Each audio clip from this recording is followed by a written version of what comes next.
Hello, this is a lecture about picture books by Dr. So Mitchum.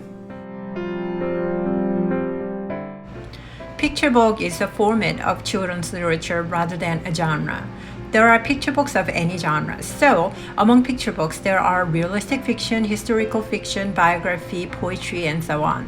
In picture books, illustrations and written text collaboratively tell the story. Even from the cover pages of the picture books on this slide, we can predict the stories inside based on the title and the illustrations together on the covers. For instance, A Home in the Barn, which is my most favorite picture book, you see cows, pigs, a cat, and a bird. You can imagine that these animals live in the barn. And the story will be about how these animals make the barn their home. The book titled Smile shows braces on the cover, which allows you to think of a story about braces. Picture books are for a wide range of readers from babies to young adults and adults. Graphic novels and comics are still under the picture book category, which are broadly read by young adults and adults. Even picture books that are primarily for young children, because of their fine artistic quality, many adults appreciate them. Personally, there are many reasons that I love A Home in the Barn. I like Jerry Pinkney, the illustrator of the book. I love the beautifully detailed illustrations in the book. I can see fur textures that Pinkney touched up on every animal illustrated. All illustrations show diverse points of view. The book beautifully shows the process of how diverse living things gradually gather in a barn and live together. It is truly relevant to what I believe in terms of diversity. As an adult, I deeply appreciate this artistic quality of A Home in the Barn.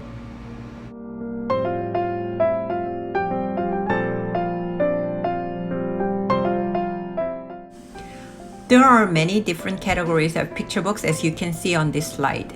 By knowing all of these categories, you can be able to equip your classroom with many different types of picture books. Look at your classroom library and check if there is only one or two kinds. Then you can see what types of picture books you have to seek out for. I will talk about each category in the next slides. ABC books arrange information alphabetically. Usually they are used to teach and reinforce the letters of the alphabet. However, ABC books are not necessarily suitable for phonics instruction. Phonics is about teaching letter and sound correspondence. There should be more systematic materials to teach phonics than mere ABC books. There are many creative approaches among ABC books which can be amusing to adults and children. For instance, Alphabetics by Susie MacDonald uses the letters as a shape can be turned into another object after they do acrobatics. Here is an excerpt from Alphabetics. A is for arc, but did you know that if you turn an A upside down and round the point out a little, it becomes an arc?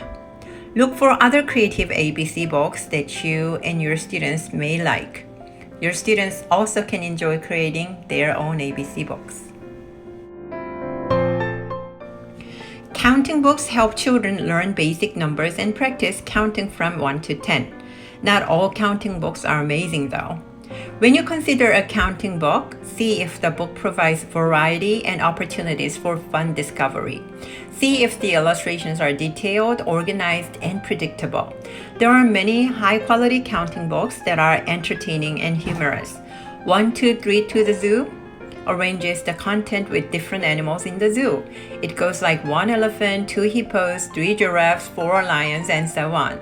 They're riding in different cars of a train. Then at the end, there is a page of the zoo where all those animals from the train are located. Children can have fun to discover all those animals at the end and count them again. Another fun discovery at the end of this book is the train on the bottom of that zoo page is all empty. This is a great example of quality counting book. You might see many picture books with 1 or 2 words on each page with the corresponding objects. They are concept books that introduce single concepts such as colors, the idea of opposites, and basic shapes. ABC books and counting books fall into concept book category as well. While concept books contain a small number of words, informational books introduce concepts in greater depth, with many more words than concept books.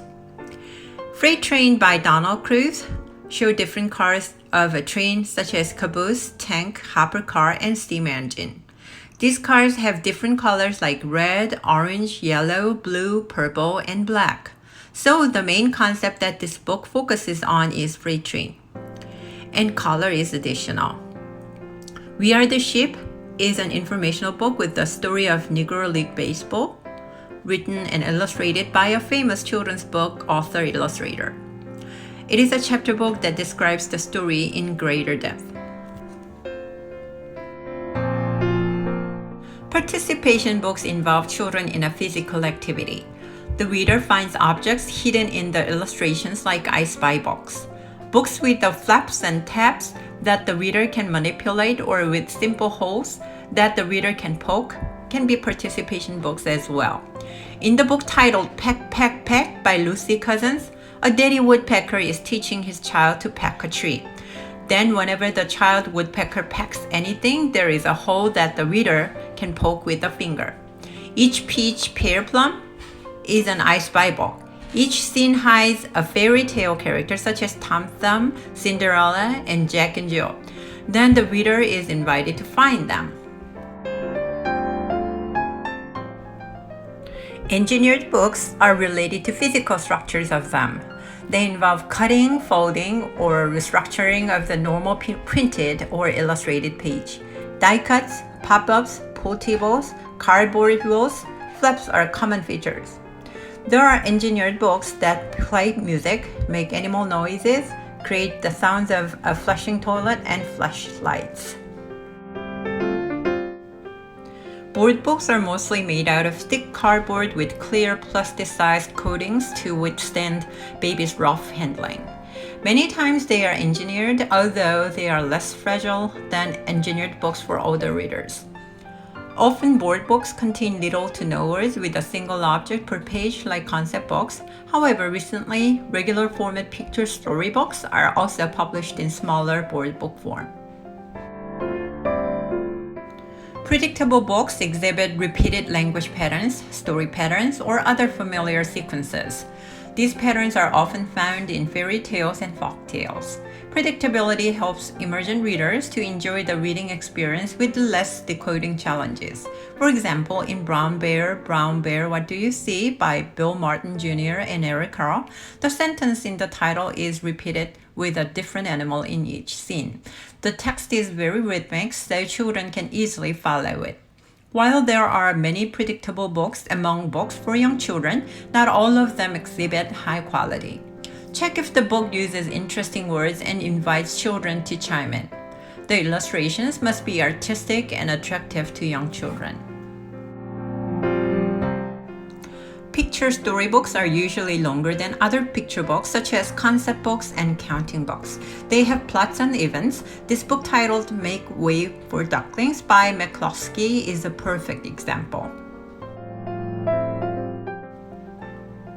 The earliest picture storybook was The Tale of Peter Rabbit by Beatrix Potter. Even these days, many picture books from old times are still loved by children. The Story of Ferdinand by Monroe Leaf and Robert Lawson was my son's most favorite when he was in preschool. Graphic novels are loved by even adults. Graphic novels read like novels that have plots, events, climax, and so on. There are distinctive beginning, middle, and end. While illustrations are detailed in graphic novels, there is still much of the descriptive writing. On the other hand, comics, although they can be visually similar to graphic novels in terms of illustrations, there is a rare sense of building from one story to another. Comics are usually much less descriptive in text than graphic novels. Wordless picture books are literally picture books without words. There can be some words though. Possible words in wordless picture books are onomatopoeia such as sounds of vehicles or animals, and environmental prints like road signs with words. In addition, some wordless picture books have a few scenes with characters' word bubbles. There are numerous ways to use wordless picture books for language and literacy classroom activities. First, illustrations invite careful examination with descriptive words, which becomes a vehicle for practicing the language experience approach. The reader can write the text in the page of a wordless picture book.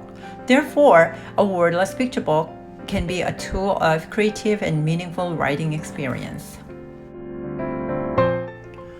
The last category is beginning readers. Beginning readers are easy to read materials for beginning readers.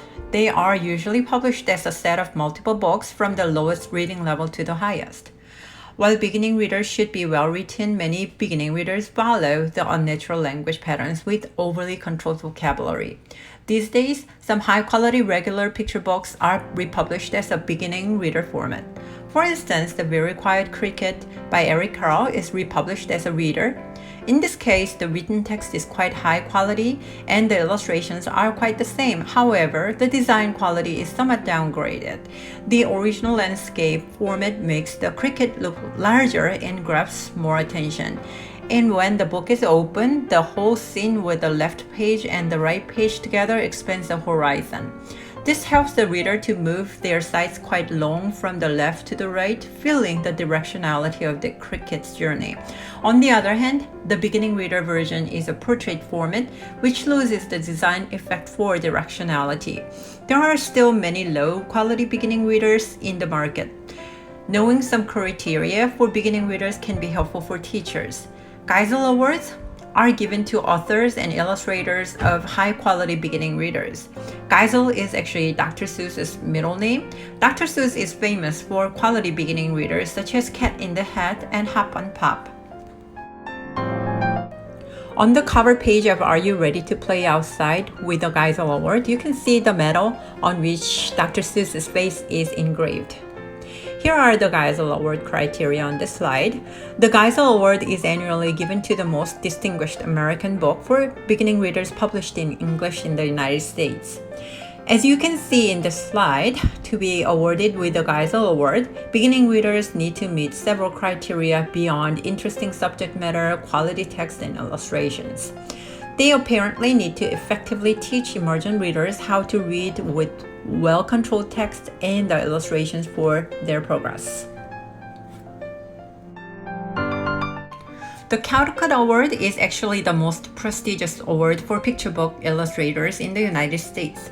The Caldecott Award is much more famous than the Geisel Award, for sure. While the Caldecott Award focuses on the artistic quality of illustrations in picture books, illustrations need to be paired well with the text quality. The cover of Where the Wild Things Are by Maurice Sendak shows the Caldecott medal. Both Caldecott and Geisel emphasize the quality of the text and the illustrations of picture books. They both consider the child reader. Meanwhile, the Geisel Award Committee watches the reader to see if the book was truly easy to read or not. Some books meet the criteria of both awards. Particularly, First the Egg by Laura Vaccaro Seeger is with the Caldecott Award and the Geisel Award. When you need to choose a picture book or a beginning reader, consider the quality using the evaluation criteria of both awards. Thank you very much for watching this lecture. I hope this was helpful for you to know about the world of picture books.